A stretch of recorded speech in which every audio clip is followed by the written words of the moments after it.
हे पहा, जेव्हा एखाद्या पतीला समजतं की आपल्या पत्नीच्या दुसऱ्याच पुरुषावर प्रेम आहे, तेव्हा तो किती भयानक निर्णय घेतो. याची सत्य घटना, हो ही खरी घटना आहे, इथे सांगितलेली आहे. आणि याच्यावरनं एक फार भयानक परिणाम समोर आलेला आहे. हे पण नुकतं एक जोडप्याचे लग्न झालं होतं. पती पत्नी खुश होते, परंतु त्या पतीला सुरुवातीच्या दिवसांमध्ये असं त्याला आढळून आलं की आपली पत्नी कोपऱ्यात जाऊन मोबाईलवर कोणाशी तरी कायम बोलत असते. थोडा संशय त्याला त्यावेळेला आला आणि अचानक पत्नीने, म्हणजे लग्न झाल्याच्या फक्त 8-10 दिवसानंतर पत्नीने काय तगादा लावला असेल की मला वेगळं राहायचं आहे, मला म्हणजे पतीजवळ राहायचं नाही, मला माझं वेगळं राहायचं आहे. पत्नीसुद्धा नोकरी करत होती, पतीसुद्धा नोकरी करत होता. त्या पतीला सर्वांना आश्चर्य वाटलं. या 8-10 दिवसात काय झालं, आपण हिला काही बोललो नाही, त्रास दिला नाही, ही अचानक का सांगते की मला वेगळं राहायचं आहे तुमच्यापासून.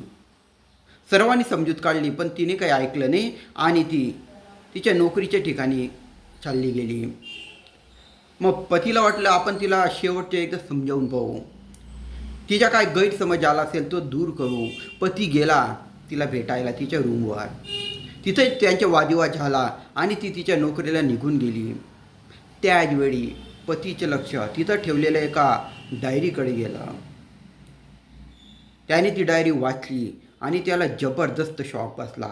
कारण पत्नीने पूर्ण लिहून ठेवलं होतं की आपलं कसं दुसऱ्या पुरुषावर प्रेम आहे, काय घटना झाल्या. ते वाचून पतीला अत्यंत शॉक बसला आणि त्याने त्या शॉकमध्ये सुसाईड, आत्महत्या करून घेतली. हे पहा, जर असं काही झालं तर एक कायद्याचा आधार घ्या, सर्वात सुरक्षित मार्ग आहे.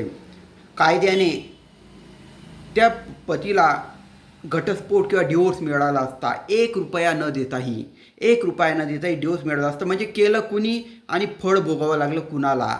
तर संतापात किंवा काही अविचार करताना व्यवस्थित निर्णय घ्या, हेच सांगणं आहे.